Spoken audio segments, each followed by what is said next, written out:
Os desafios do PT nas eleições municipais 2016, na entrevista do dia com Maria Lídia Flandoli. Entrevista o deputado federal Vicente Cândido, do PT, que está no segundo mandato. Ele foi vereador e deputado estadual, tendo sido presidente do Diretório Municipal do PT de São Paulo. Hoje, Vicente Cândido é coordenador do Programa de Governo para uma Segunda Gestão de Fernando Haddad. Muito obrigada, deputado. Obrigado a você pelo convite. Tem duas coisas que eu quero iniciar. A primeira, essa notícia à tarde, que o presidente Lula entrou com uma ação num Tribunal de Direitos Humanos da ONU, em que ele entende que há arbitrariedades em relação a ele aqui no Brasil e que ele não deva ser julgado por Sérgio Moro. Eu pergunto para o senhor, que é do PT, o senhor é um petista histórico. O presidente Lula não é indiciado, não é réu. Por que que ele se antecipou exatamente recorrendo a um tribunal internacional de direitos humanos, que costumeiramente é uma última instância recorrida às pessoas que se sentem desrespeitadas nesses direitos fundamentais? Lula está com medo? Onde há fumaça, há fogo. Ele não é indiciado, não é réu, mas há suspeita de que ele pode ser e há indícios muito fortes do preconceito, da perseguição do Sérgio Moro em relação ao presidente Lula. Tanto é verdade que o próprio Sérgio Moro pediu desculpas para o Supremo Tribunal Federal, que, aliás, foi um caso inédito no Brasil, né? Mas, mesmo assim, o próprio presidente, numa das falas lá do vazamento, o presidente criticava o Supremo. O Supremo tem faltado com a coragem e a determinação de colocar limites em ações de primeira instância, no caso, inclusive, do juiz Sérgio Moro. Quer dizer que, então, o presidente Lula não confia na justiça brasileira? Não, na própria nota o presidente está dizendo o seguinte, ele não se implica em ser investigado, não tem importância ser investigado, não quer ser investigado com imparcialidade. Está deixando bem claro isso e os advogados fizeram questão de esclarecer esse ponto. Agora, ser investigado por alguém que está te perseguindo, alguém que está te marcando, aí é bem diferente, né? O PT tem reclamado muito dessa seletividade e dessa perseguição. Tá. Agora, uma outra questão.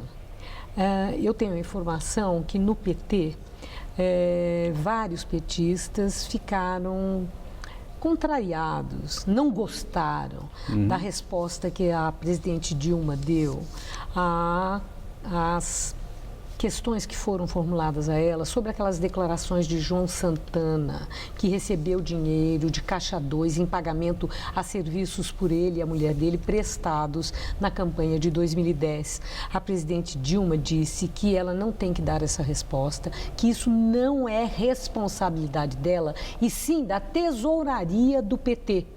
E eu quero saber do senhor se é verdade, se isso levou para o PT uma contrariedade por entenderem que a presidente jogou o PT nessa conversa e passou para o PT uma responsabilidade e não assumiu uma responsabilidade dela própria. Como o senhor vê Maria isso? Lídia, eu não conheço os detalhes das respostas e nem das perguntas feitas à presidente Dilma. O candidato e o tesoureiro assinam juntos contas de campanha, pagamentos, né?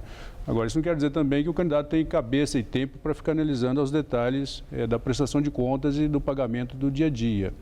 Além disso, a própria lei partidária e lei eleitoral, ela acaba te jogando numa confusão, porque você tem o comitê do partido e o comitê da campanha. Ambos pagam e recebem doações para candidatos, né?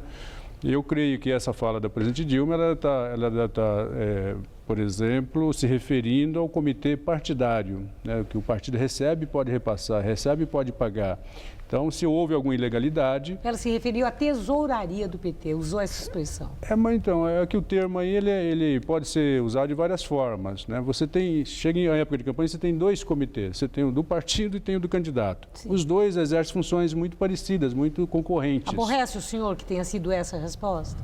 Não, eu não sei o contexto direito, tá certo? Assim, a presidente, ela tinha dado uma determinação, pelo menos na última campanha que eu acompanhei, muito rígida em relação a desvio à Caixa 2. Ou seja, era terminantemente proibido falar disso, tá certo? Agora, ela não coordenava a tesouraria do partido, né? Ela deve estar se referindo a isso, ela não tinha o controle da tesouraria do partido. Eu creio que ela deve estar fazendo essa referência e cobrando responsabilidade no dia a dia de quem paga e de quem recebia doações. Ok. Tá? Bom, nós vamos ter as eleições municipais, a primeira com essas novas regras que trazem mudanças, que também traz muita apreensão, né, para aqueles que vão concorrer, para os partidos e para os candidatos. Já foram até chamadas essas eleições de um experimento institucional. O presidente do TSE, Gilmar Mendes, disse que essa eleição vai ser um pulo no escuro. Bom, eu quero ouvir do senhor é o seguinte: o senhor entende que possa realmente ser nós teremos eleições que serão um pulo no escuro? Eu concordo, viu? Tem uma brincadeira no mercado que diz que eleição e CPI você sabe como começa e não sabe como termina. Nessa eleição você não sabe nem como começa. Os candidatos são todos perdidos, os partidos também. A reforma parcial política que foi coordenada pelo Eduardo Cunha na Câmara, que não terminou, e o que fez foi feito às pressas e mal feito, muito em cima da hora ali do prazo eleitoral, do prazo legal. E também a decisão do Supremo, que proibiu a doação empresarial, criou uma confusão razoável, né? Fora a conjuntura, o clima, a desconfiança, a fiscalização, os doadores. Ou seja, é uma campanha que realmente, eu perguntei, coincidentemente, para o presidente do TSE, que estava saindo, para o ministro Toffoli, na semana que estava se despedindo, né, de qual é a previsão, como é que ele achava que ia ser a campanha. Ele falou, não sei, não tenho a mínima ideia.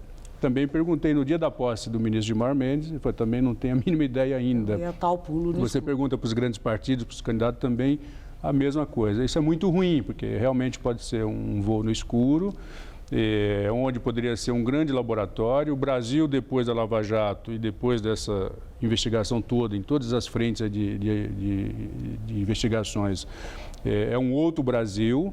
Mas nós vamos ter que trabalhar muito, né, para a gente reconstruir um arranjo político, uma reforma política que seja à altura do que o Brasil merece. Não vai ser nessas eleições, não. Bom, o presidente Lula já está atuando nas campanhas e na convenção que homologou a candidatura de Fernando Haddad à reeleição, o presidente disse, ele inclusive tem advertido Fernando Haddad, né, a melhorar a comunicação dele. Mire-se no exemplo da Coca-Cola, da Globo. E, além disso, ele também está conclamando a Haddad a ir mais à periferia, sair do gabinete. E também a falar mais fácil, de forma que o povo possa entender o que ele quer dizer. Fernando Haddad é visto no PT como muito sofisticado? Ele precisa mudar o jeitão dele? Não, é de esquerda, tem uma elaboração muito profunda, é um dos poucos prefeitos que interpreta bem essas várias facetas da cidade de São Paulo, que não são poucas, né, e ela é complexa. Mas na questão da forma? Na questão eu acho que tem algum erro na questão da forma, mas na questão da comunicação, que é o caso talvez mais profundo que o presidente Lula tem cobrado, o Fernando Haddad teve uma posição muito romântica, achando que bastava colocar o serviço à disposição do povo, estava resolvido. Quem tinha um pensamento assim também era o Paul Singe, que foi secretário de planejamento da prefeita Luísa Erundina. E o Lula tem cobrado, e nós também, dele, que não basta isso, né? Vamos pegar o máximo popular, né? O melhor produto da política é a notícia. Então não adianta você fazer nesse emaranhado de notícias que você tem numa cidade como a de São Paulo e você não fazer a divulgação bem feita e também a relação social bem feita. Eu acho que precisa unir essas duas coisas e nós temos um déficit aí na comunicação. Nós estamos perdendo de 7-1, eu diria para você. Falando em déficit, há um alto índice de rejeição para Fernando Haddad. Isso é em função ou desses problemas de comunicação, de não aparecer o que ele faz, ou em função de toda essa crise pelas denúncias de corrupção, pelos processos, prisões de lideranças do PT. O próprio processo de impeachment vem a conta para Fernando Haddad pagar um estigma por esses problemas todos vividos pelo PT? Eu acho que são dois fatores, a questão da comunicação que nós já falamos, a questão da ação política, principalmente nas regiões periféricas da cidade, o erro na indicação dos subprefeitos, que teriam que ser quadros políticos, optou por quadros técnicos, e menos pela questão nacional. Nós temos candidatos do PT, prefeitos do PT, que está bem, né, porque teve gestão mais agressiva, tanto na comunicação como na ação política.